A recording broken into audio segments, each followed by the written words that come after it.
this other kinds of small things. They're just cheap drones being fired off at random nations there. If anything, they continue to isolate themselves. If anything, you could see like a good opportunity to now move them more towards Abraham Accords. There are these small things, but where is all of things beyond those small kinds of things? Overall, Iran has been effectively degraded in a way where they really have limited, if any, capabilities at this point. Senator, why should Congress assert its constitutional role and actually vote to declare war the way it did with Iraq and Afghanistan? The last war we've actually declared was World War II. No, Iraq and Afghanistan. Afghanistan. Okay, so for me right now, what is it now? The War Powers Resolution, 60 days, and we're 100 hours into this. Now, what's at this point? Yeah, and also, I want to say on this, it's like, we can't keep our government open. We've shut it down for 45 days, and now the entire DH thing is shut down. We can't even maintain our core responsibilities to keep our government open.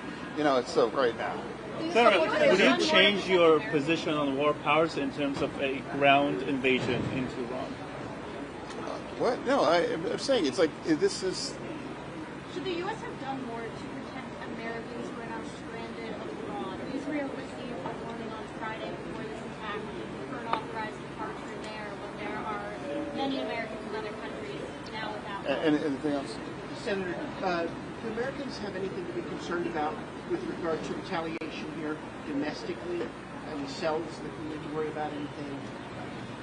I don't have any specific kinds of intelligence on that, of course, but our DHS system is shut down, so that's probably not great timing for that. And again, I'm the only Democrat that votes that's wrong to do that. Yeah, we all want to make some changes on ICE, but we all know that won't have any impact what they've done, and now it's shut down. Do you support regime change inside Iran? What? Do you support regime change inside Iran by President Trump?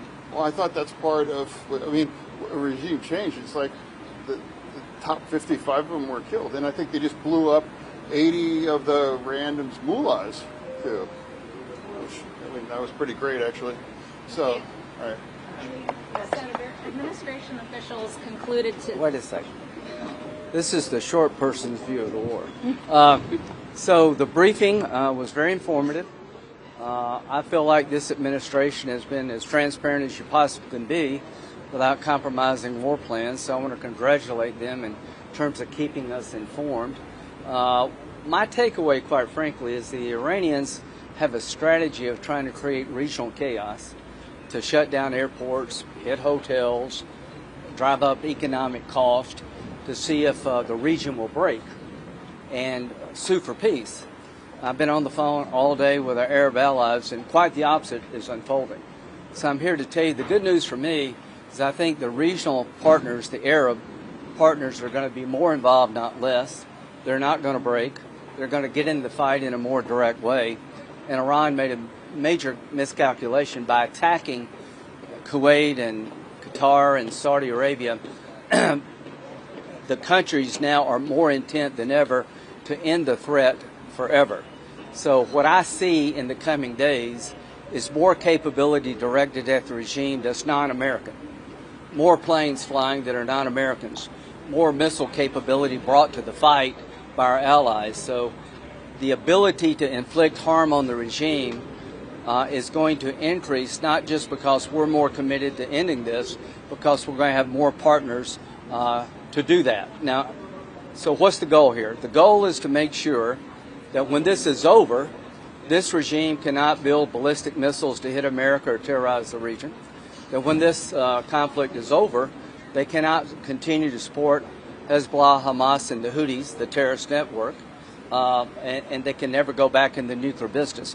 One of the things that really got President Trump going the most was after Midnight Hammer, we found that they were trying to regenerate their nuclear program. After basically months of negotiation, it was pretty clear that they're wedded to the capability they need to inflict terror, that the regime's goal is always to inflict terror and to push their religious agenda through force. And the missile buildup is designed to give them immunity in terms of developing their nuclear program. If we waited much longer, they're doing 100 a month. The idea of imminent threat to me is an odd thing. Who wants to let a homicidal maniac be able to get to the imminent stage of hurting you? If somebody is threatening my family, wants to rape your wife and burn down your house and kill your children, I don't want to wait till they get to the gun store and the gas station.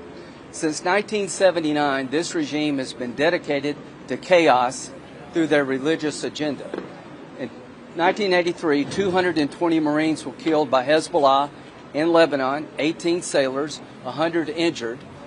Roadside bombs coming out of Iran have maimed and killed hundreds, if not thousands, of Americans. They mean it when they say death to America. I'm glad we didn't let it go further.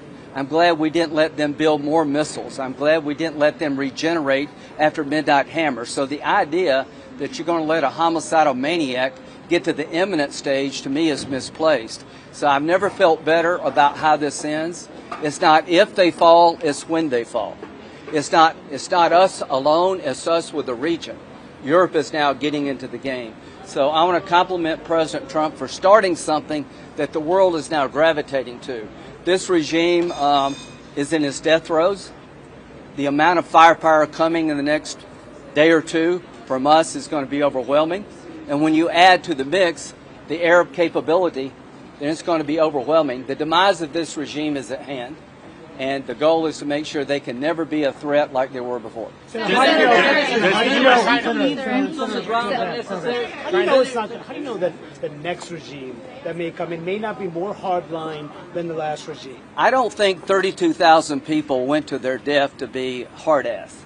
That's really offensive to the people in the street, that they want a country that's more crazy. Why are they in the street? They don't like living under the Ayatollah. These people are not facing guns without arms because they like what's going on. To think that the protesters want more Ayatollah is really offensive to them. Here's what's going to happen. Just wait a minute. The idea of the Ayatollah being our friend is zero. The idea of the Ayatollah giving up his nuclear ambitions were zero. He's a religious fanatic. You could say that about Hitler. I bet somebody asked in 1935, what happened if we killed Hitler? God, I wish we'd have known. It will only get better. Now, what happens is up to the Iranian people. Not me, not anybody here. They have a chance to take their country back if this regime falls. And I think they want it back in a different way. The idea that these people would want the same thing after sacrificing really is short-sighted. It's offensive to them. So, to the world, to Europe, get behind the protesters. They're your best chance to have a stable Iran. They're not going to repeat the mistakes of the past, I don't believe. But if they do, we'll do what we did in the past. We'll deal with the threat. So the idea that you, like taking Hitler out, if somebody asked that in 1935 and say, let's don't do it, boy, was that a big mistake. It would be a big mistake to let this regime continue to march toward a nuclear weapon, to build more missiles. So the regime is going to fall, and what follows will be up to the Iranian people, and I think it's going to be better. And the biggest prize of all is that when they fall, I talked to Saudi Arabia today, when this regime collapses, there will be a sprint toward normalization. Bibi said last night that he wants to work with Saudi Arabia to take up where they left off under President Biden, and I want to give them credit for trying to expand the Abraham Accords to Saudi Israel, which is the biggest prize of all. So this regime is going to collapse. It's not if, it's when. And when that happens, there'll be a gateway to peace that no one ever envisioned. So President Trump, I'm glad you did it when you did it. If we waited much longer, we'd have a bigger threat on our hands, and we're on the verge of a new dawn. Senator Grant, is there a need at any point for Congress to take a vote or have any role here? Absolutely. Here's what I think. Normalization will require Congress. NBS wants a treaty of the United States. Well, that requires 67 votes. There may be a supplemental coming. I think there will be a supplemental. We'll have to approve that. Now, let me tell you, I've been a military lawyer most of my adult life. The War Powers Act has been viewed as unconstitutional by every president, Republican, Democrat, since its passage. Why? Because it says after 60 days of combat operations, military operations, they must terminate unless Congress approves. You're shifting the power from the commander-in-chief to the Congress. If we don't like a military operation, we can cut off funding. But the War Powers Act is an unconstitutional shift of authority from the president, and it would create 535 commander-in-chiefs. It's going to fail tomorrow. Now, if you want to have a vote as to whether or not you approve this operation without a War Powers Act, that's fine with me. I don't mind people being on record as to whether or not they think this is a good idea. I do mind Congress becoming the commander-in-chief. Senator, it's critical after Benghazi, after the Afghanistan withdrawal. There are thousands of Americans stuck in the Middle East. Yeah. Do you think the administration is doing enough to make sure they get Yes, out? Marco's doing a good job. Here's who you contact to get out. We're trying to send flights in. You pay now or you pay later. If they get a nuclear weapon, they would use it. They keep trying no matter what we do. Why? Because they want a nuclear weapon to enact their agenda. They want to purify Islam. They want to destroy Saudi Arabian Sunni Islam and then replace it with Shia Islam. That's what they say, not what I say. They've been building ballistic missiles at a rate that is just stunning. They killed 32,000 plus of their people who've been protesting, and they support Hezbollah, Hamas, and the Houthis. One thing to President Trump, in case you're watching. In 1983, Ronald Reagan sent Marines and sailors to try to police and deal with the Lebanese civil war. They were at the end of the runway.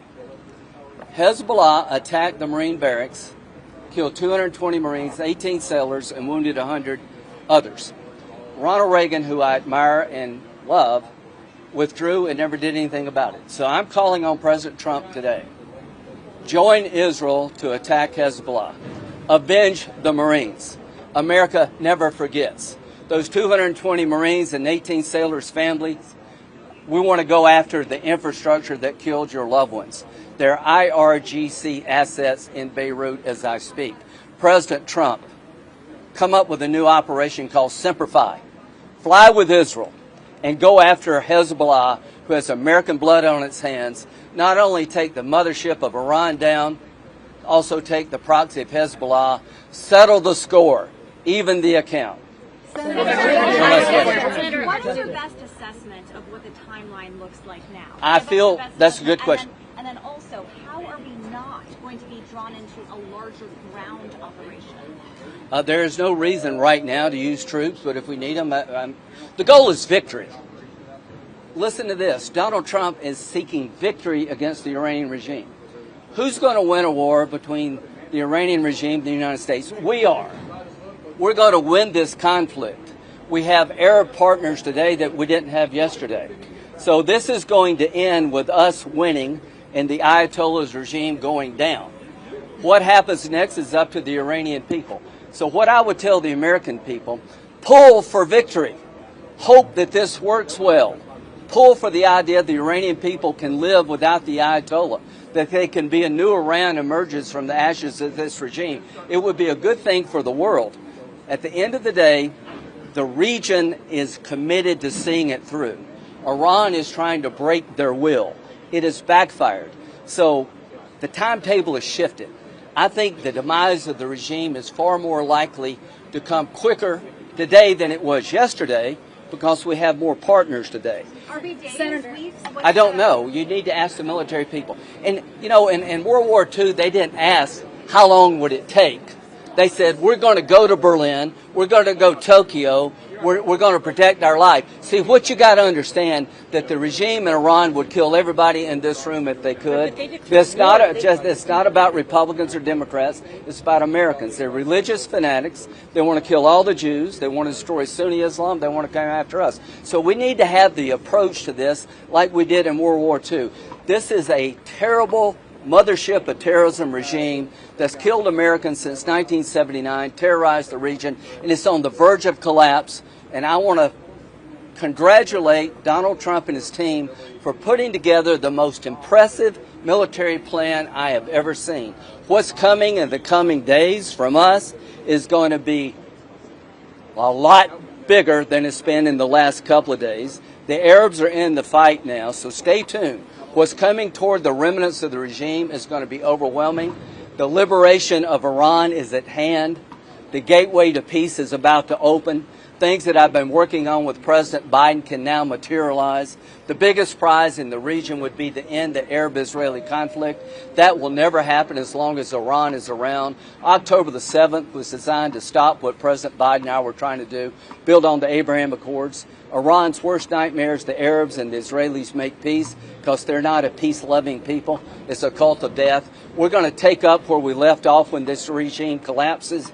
And I think the biggest prize of all from taking the regime down is that those who want to make peace in the region will be able to do it without being threatened by the mothership of terrorism. Senator, who were the three? I don't know if there's anything left to be said. There is. He covered that. Can I ask? Yes. Who were the three candidates who the president had in mind as possible leaders of Iran? Did they know that they were candidates for this? Had he communicated with them? And how did they wind up getting killed in the offensive?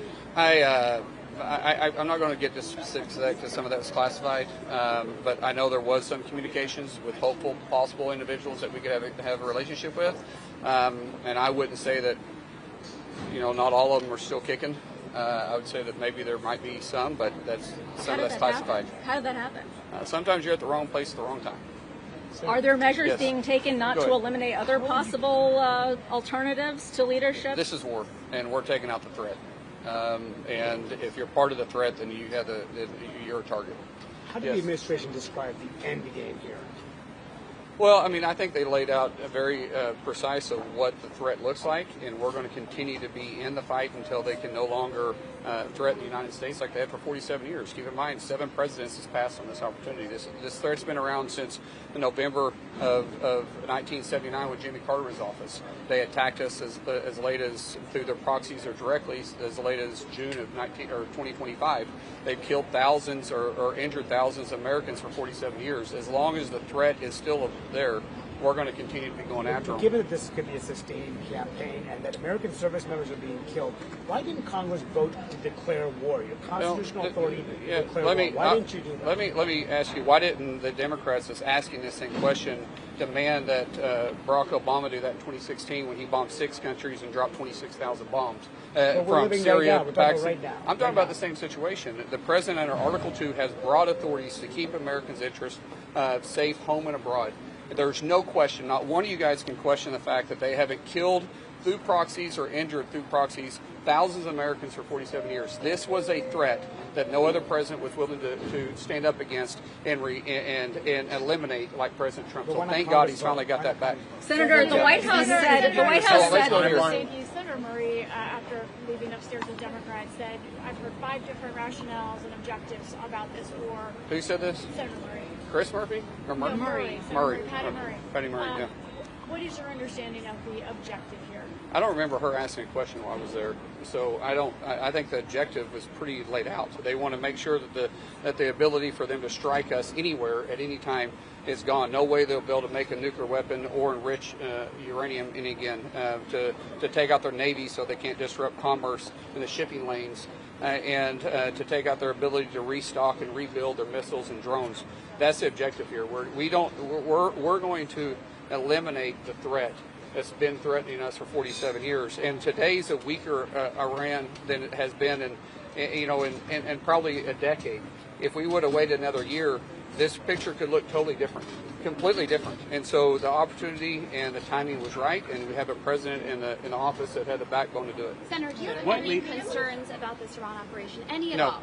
No. Listen, what my concern is that we have lost thousands of individuals over 47 years, and we haven't done anything about it. This threat was not going away. I don't think anybody can argue that this regime needed to be removed. And what we have done now for the Iranian people is give them a choice. We gave them a choice to say, we want our country back. We want to go back to the country that we had prior to the Ayatollah in 1979. We want to go back to the country where we had women in the workplace, in the professional workplace. We want to go back to the era when we could have women elected to public office, go back to where the great riches that live in Iranian soil will be able to be shared with the mass people there, not just used to sponsor terror around the world. And so we're giving the Iranian people an opportunity to get their country back. At the same time, we're eliminating the threat that's been threatening the United States. Senator, if Iran You mentioned the objectives. Did they give you a sense of how long it would take to meet those objectives? No. Well, They didn't give yes, you a timeline but at I'm all. not going to talk about a timeline. What Senator, do you if believe that Iran- this won't be a drawn-out conflict, that American boots won't be needed on the ground? Or do you believe they could be needed? We're not eliminating the options. We're going to continue to do whatever we can to eliminate this threat to the United States. Senator, if Iran posts I know. I got you a bunch of times. Let me get the people who haven't asked a question. Yeah, I go here and then I'll go there. Is there Yes. any point at which you feel like Congress should take a vote on this? Like, if you do support the operation, and you know, why not vote to authorize force like we did in Iraq and Afghanistan? I think that can be debatable, but we're not going to take away the authority of the President of the United States to be able to be the Commander-in-Chief and keep Americans' interest safe. That's the role of the Commander-in-Chief. We don't need 535 Commander-in-Chiefs. The Commander-in-Chief is the President of the United States, and he has a duty in Article 2 to be able to protect American interest, and he is initiating that, and he is doing that with great authority and great effect. Yes. Senator, there have been significant concerns about munition stockpiles. Senator Graham just talked about larger strikes over the next 2 days. Are there enough munitions for the next 2 days? I will tell you that on the briefing of that, we are in good shape. That's what they said. We're in good shape. I don't know where that came from because you've never heard this administration. You haven't heard the Joint Chiefs. You haven't heard anybody bring up that concern. So that's some concern that's been planted by some, either unrational individual or left media that's throwing that out. We are in great shape. The president has everything at his disposal to be able to do what we need to do, and we'll continue to do so. Yes. You talked about giving the Iranian people the choice, but are you confident that enough of the regime and its infrastructure has been taken out in order to get the power back forward? I said this from the very push-go, my very first interview I did once this conflict started, is that we're not fighting the war for the Iranian people. We're giving them an opportunity to fight their war. If they want to take back the country, they can do that. What we're doing is eliminating and weakening this administration or this regime. And then it's up to the rest of it. That's up to the Iranian people. This wasn't about regime change. If this was about regime change, we would have taken them out during the 12-day war. The president made it very clear, we know where you're at, and we could take you out if we chose to. We gave diplomacy an option, and diplomacy didn't work. Yes. Iranian people are watching you. What is your message to them? This is your time. This is your time. This is your country. You have a great country. We're not at war with you. We actually love you. You have an opportunity to get back to the country you used to have, and we want that relationship with you. We actually desire that relationship, to have that relationship we had prior to 1979, but it's up to you. This is your time. It's on your shoulders to win back your country. Senator, what is the plan for the nuclear sites? We've seen mostly conventional military sites. Well, I mean, we obliterated that during the 12-day war, but we know they were trying to rebuild it. We will not leave until we neutralize any threat that could possibly come back from the Iranian regime. God forbid they're still in office. All right? How challenging will it be to get at those ballistic? Yes. Thank you. Administration underestimated the Iranian response, given that there was a scramble. No, we didn't underestimate anything. Do you think that the administration should have done more before this to evacuate Americans or give Americans that? We did everything we needed to do. We were very strategic on understanding what their possibilities are and what their capabilities were, and we have completely overwhelmed it. We have complete air supremacy. We've taken over their ability to fight back. We knew that they had what they called the Nazar plan in place, where they had predetermined targets, which we call the death switch. Where they're continuing to shoot at targets that they have as long as the munitions are there. We've also seen that their capability to launch has greatly diminished because we've been going after what we'd call not all the arrows, but going after the archers. Senator, did we talk about? You'll concede this is war. We haven't declared war. They declared war on us, but we haven't. Secretary Hexel. We haven't declared. Now you said this is war. They called it war. What I was saying, okay, well that was a misspoke. What I was saying that they declared war on us, but war is ugly. It always has been ugly. But we're taking out a regime that's been trying to attack us for quite some time. But you're not conceding this is war. We have declared war.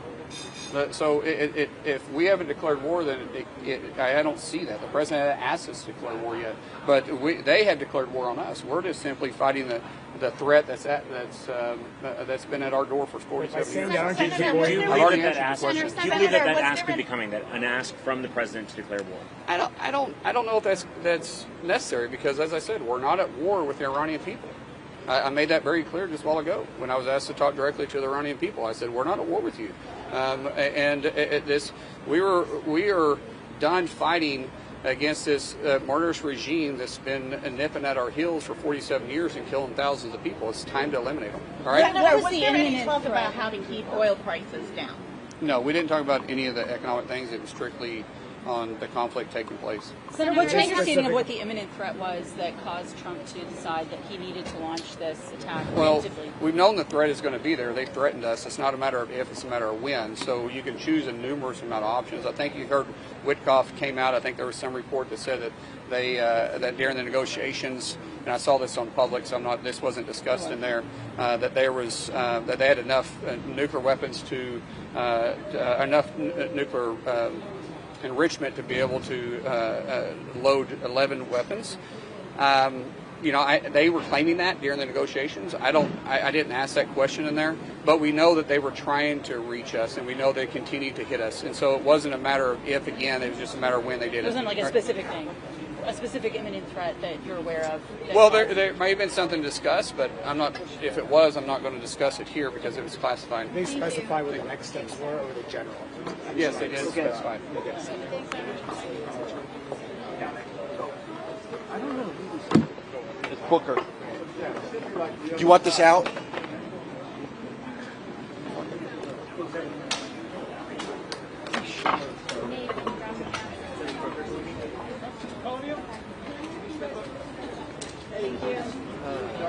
Senator, can you explain how they explain what the imminent threat was that authorized Trump to act? I mean, the point is there was no imminent threat.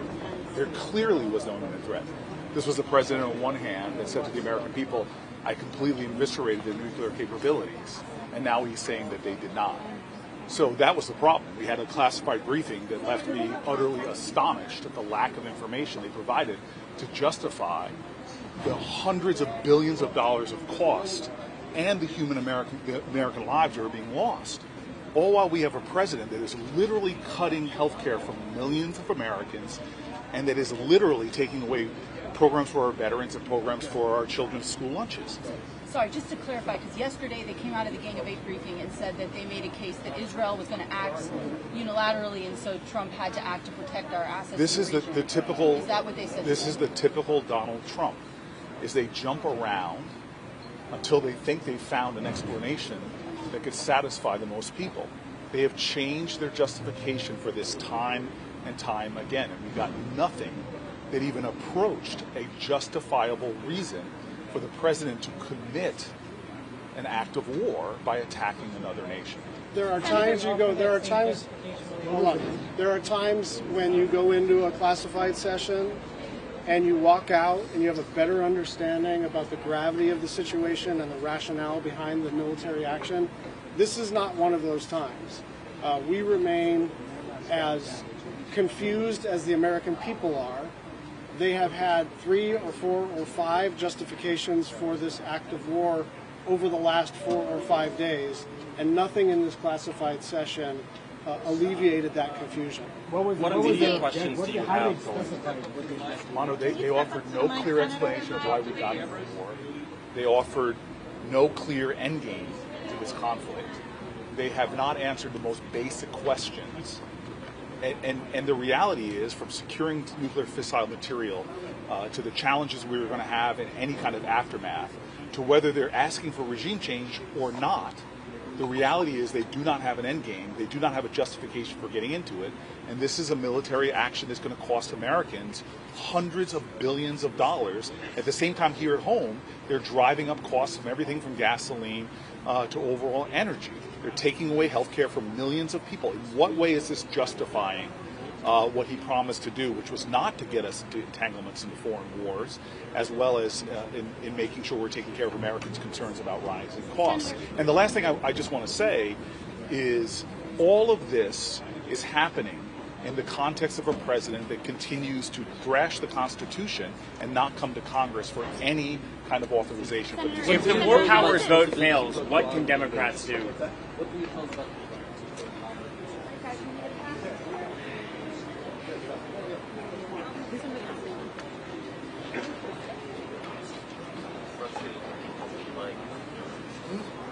Frustrating you didn't come to mind. I'm pushing back out. You move back. Try to overthrow me.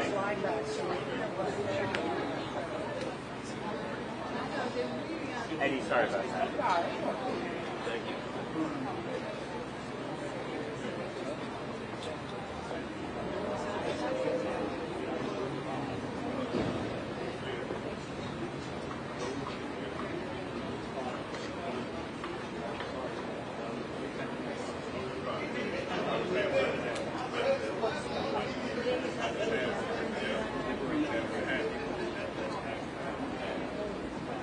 I don't really. No, it doesn't really matter. I mean, it's like right here. I don't think there are going to be too many more. Yeah, it's good.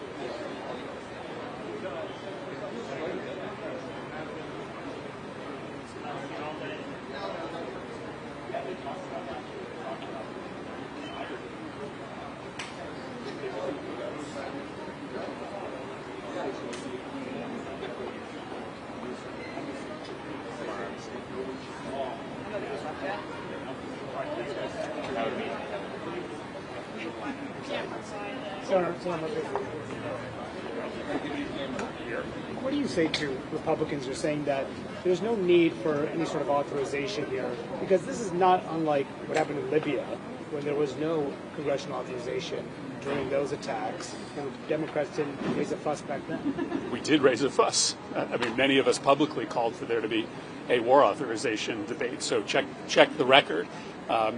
This is the most significant military action that this country has taken since the Iraq War. It is much bigger and will be much bigger than Libya. They told us in there that this is an open-ended operation that hasn't even really started in earnest yet. There will be more Americans killed. They refuse to take off the table the insertion of ground troops. This is going to make the operation in Libya look like child's play. There is no question this is war. They have contempt for the American people. They have contempt for the American people because they think that they can carry out the biggest war in the Middle East since Iraq and Afghanistan without a single vote, without a single discussion in the public. I was just shocked by the way in which they, are dismissing the role that the American people play in deciding when we go to war, and how clearly committed they are to an open-ended engagement with no end in sight. If the war powers vote fails, what can Democrats do? What can Congress do to stop the president from engaging? We shouldn't be acting like this is business as usual. We shouldn't be proceeding to legislation, providing votes to proceed to legislation until they put an authorization for military force on the floor of the United States Senate. This is as serious as it gets. This is war and peace. They told us in that room that there are going to be more Americans that are going to die, but they're not in the short run going to be able to stop these drones that are going to continue to fly into the Middle East. We have to have a debate in the United States Senate on an authorization of military force. It will likely fail. It will likely fail, and we shouldn't be voting to proceed to other pieces of legislation until we get a debate on this deeply unpopular, immoral, and illegal war with Iran. Wouldn't the AUMF of 2001 cover this anyway? No. Why not? No. I mean, we're talking about Senator harboring. Fetterman was just here, and I asked him why he's the only Democrat who's praising these strikes and also the only Democrat committed to voting against the war powers resolution. He said it's because I'm not afraid of my base. Well, the last poll said that 75% of the American public don't want war with Iran. The American people do not want the United States going back into war in the Middle East. The Republican base doesn't want this. The Democratic base doesn't want this. Independent voters don't want this. Nobody in America is asking for their gas prices, their grocery prices, their construction prices to go through the roof. Nobody's asking in this country for more American soldiers to die in a war of choice in the Middle East. This isn't a question of, a political analysis of one party versus another. This is the American people saying clearly they don't want this. That's why we should have a vote, because I think it's a really difficult vote, much more difficult than a war powers vote, for senators to go on the record and proactively say they want war with Iran. If that vote comes before the Senate, I don't think it can get passed. So you said they described an open-ended conflict. What can you say about the objective in terms of the end game? What the end game is? How much it will cost, and how much damage Americans will sustain with their assets overseas? I have no idea what the objective is, and I didn't get any additional clarity. They said what they have said publicly, that they are going after certain weapons systems. But if you don't remove the leadership, and the same people stay in charge, they will just rebuild those destroyed weapons systems. The only alternative is to literally run constant overflights, constant bombing campaigns, which would bankrupt the United States and end up with a lot of Americans getting killed. There's no history of an air campaign only being able to accomplish the objectives that they are listing. All right, thanks, guys. Appreciate it.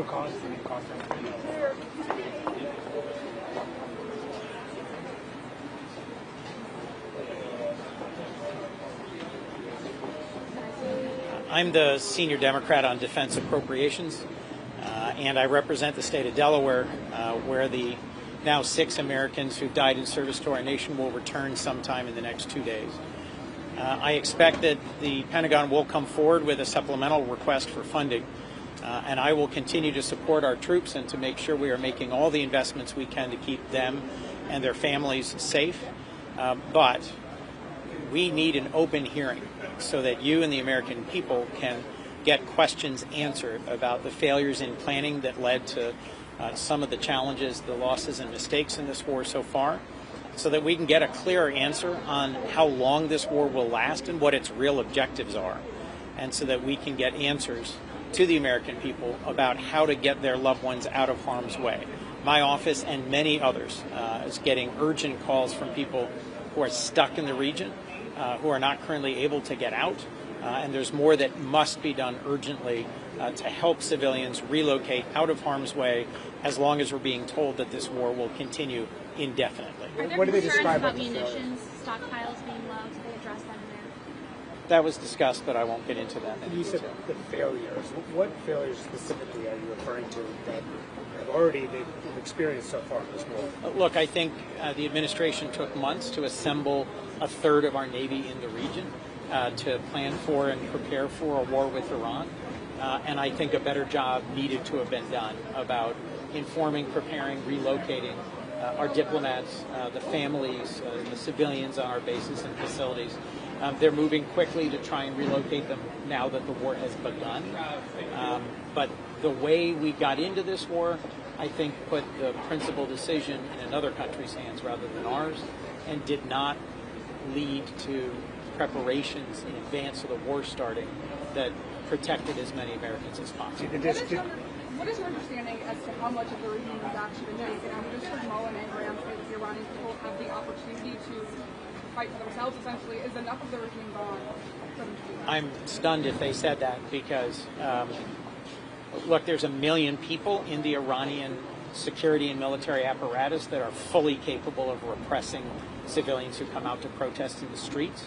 And I think we need to be careful about creating the mistaken impression that while we encourage the Iranian people to pursue a democratic form of government in the future, there's no clear commitment that I'm aware of for us to send any assistance, to send troops or to send arms that would allow them to actually defend themselves against a very aggressive Iranian regime. Sorry, he said that the Iranian people have the opportunity to rise up from within. Is enough of the regime gone for the Iranian people to do that? I've heard nothing that suggests that's the case. Have they picked a successor yet?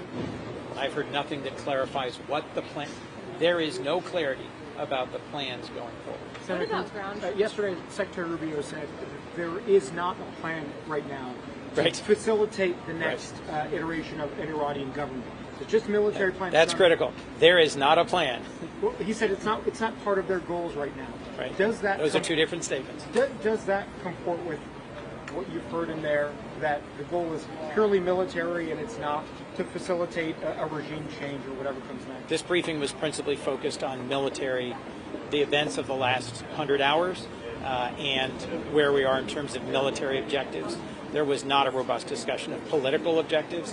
That is exactly the sort of thing that we need an open hearing about, because, as you remember, the war in Iraq had an initial phase that apparently went quite well, mission accomplished, and then turned into a regime building, nation building phase.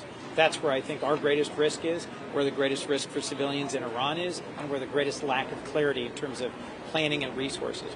I'll remind you, we used to have resources like Voice of America Farsi, like USAID's Middle East democracy programs that help support the opposition in authoritarian regimes in the region. for a variety of reasons, the chaos of Doge, either substituted, defunded, suspended, or cut off those programs. And so there are not as many Iranians able to access the internet, able to communicate with each other, able to get reliable information, or informed about their options for trying to rise up today as there should be. Thank you all very much. Thank you. Thank you. It's still coming out.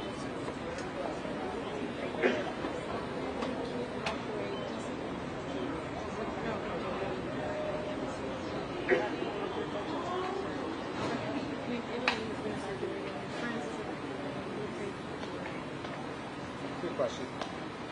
Okay.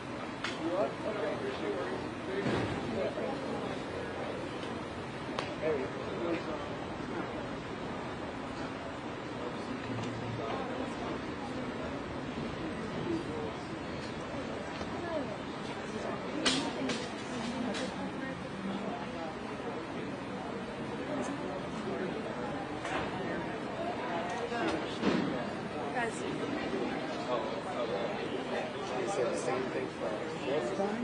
Heads up, Schumer.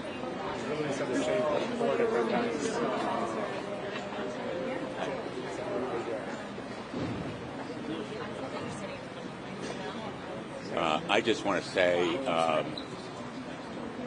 am more fearful than ever after this briefing that we may be putting boots on the ground and that troops from the United States may be necessary to accomplish objectives that the administration seems to have, but I also am no more clear on what the priorities are going to be of the administration going forward, whether it is destroying the nuclear capacity of Iran or simply the missiles or regime change or stopping terrorist activities. And I think the administration owes it to the American people to have briefings not just for members of Congress but for the American public. Nothing here should have been classified. It should be available to the American people. Did they describe it? Marco Rubio said yesterday, he was trying to clean it up, that it was Israel that was about to attack Iran, which prompted the United States to act to prevent any sort of reciprocation from Iran. So is that the way they described it in here? I will give you my impression, which is that there is still no evidence, none, of an imminent threat that would justify an attack on Iran. No imminent threat to the United States has been set forth to me, but more important to the American people. But was it Israel's? I'm not going to go into the substance. I can't do this. Thank you. Once again, the answers are very unsatisfying. They have shifting goals, different goals all the time, different answers every day. And I am truly worried about mission creep. When there's no set plan, when you can't hear day after day, we're going to do this, this, this, and this, and these are the reasons why, you end up with an endless war, you end up with mission creep, you end up with all kinds of problems. And so the answers are not satisfying, and what's really needed is a public debate so the American people, who already are very much against this, can see what we have seen. Would you support a supplemental funding request for this war? Look, the bottom line is they haven't made the request yet. I'm not going to comment on it, but the bottom line is that before you can feel satisfied about a supplemental, and I haven't seen it, you have to know what the real goals are and what the end game is. How much will it cost, you know?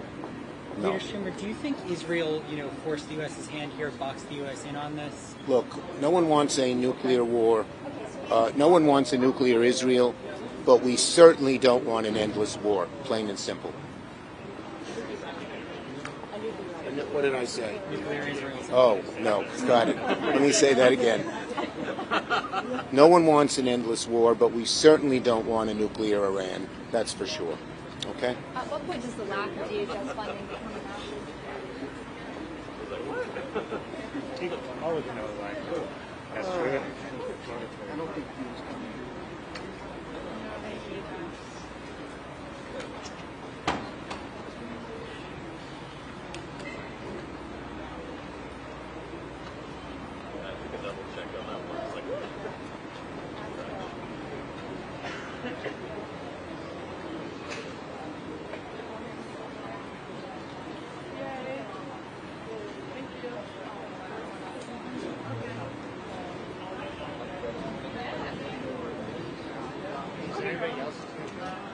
Maybe too, but I don't see his people were down here and now they're not down here. So I'm guessing he left.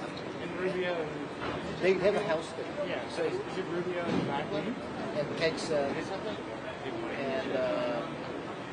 Caine. They're probably on the house side. They're not going to pop. I'm going over there. I'm not banking on food.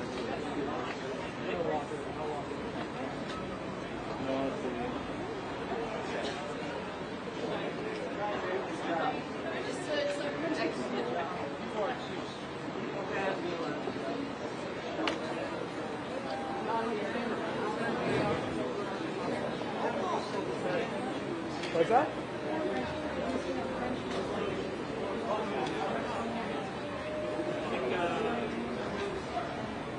No. What is that? Oh, Bonnie, you're not on my stool, are you? No? Oh, okay. Oh, okay. Thanks. We'll have to see how much they're selling. It seems crazy. Really? Yeah. Okay. Let's give it a beat.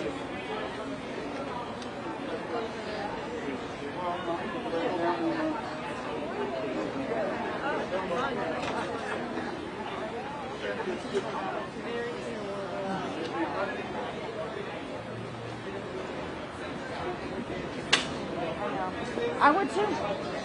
Oh.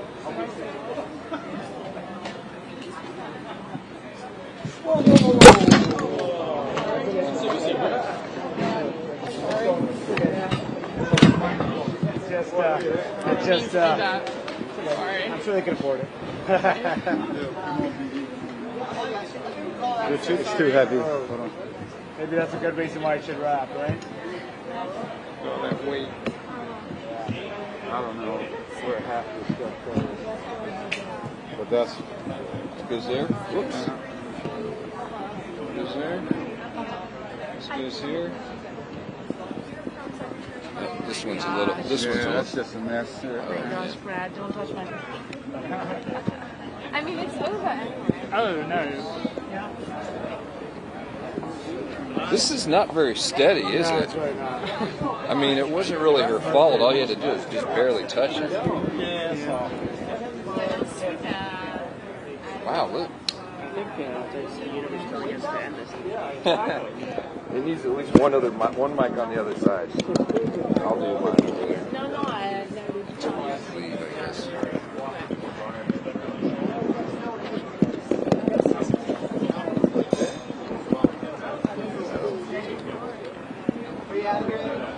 Oh, I don't think so.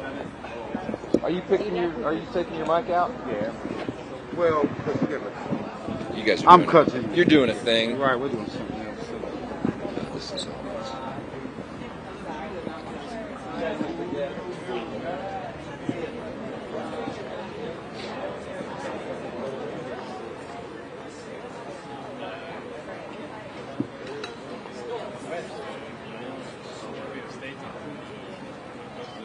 Are you trying to get out? Oh, I guess No. you could get out if you wanted to.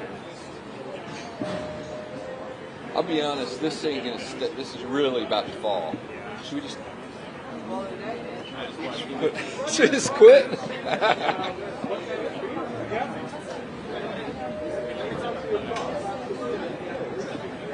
All right, I'm cut. You're cut. Yeah, I mean. Who's this guy?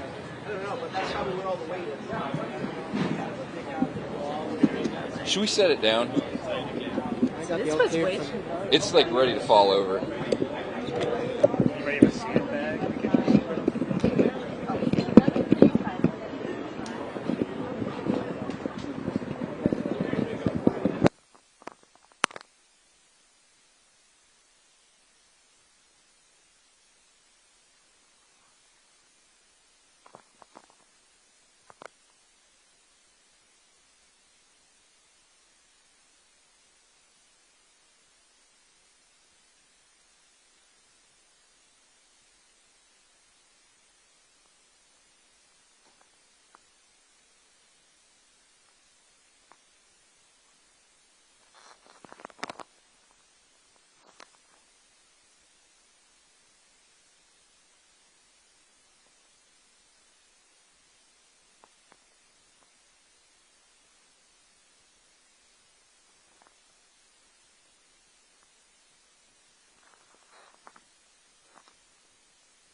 It doesn't look like there's any staff waiting on this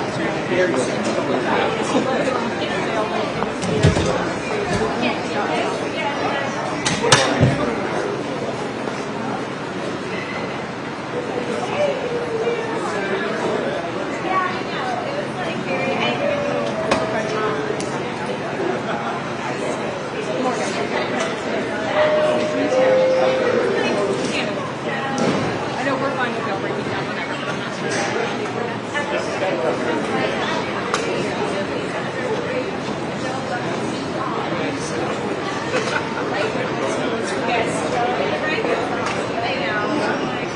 A few more minutes.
Brian, I've had enough.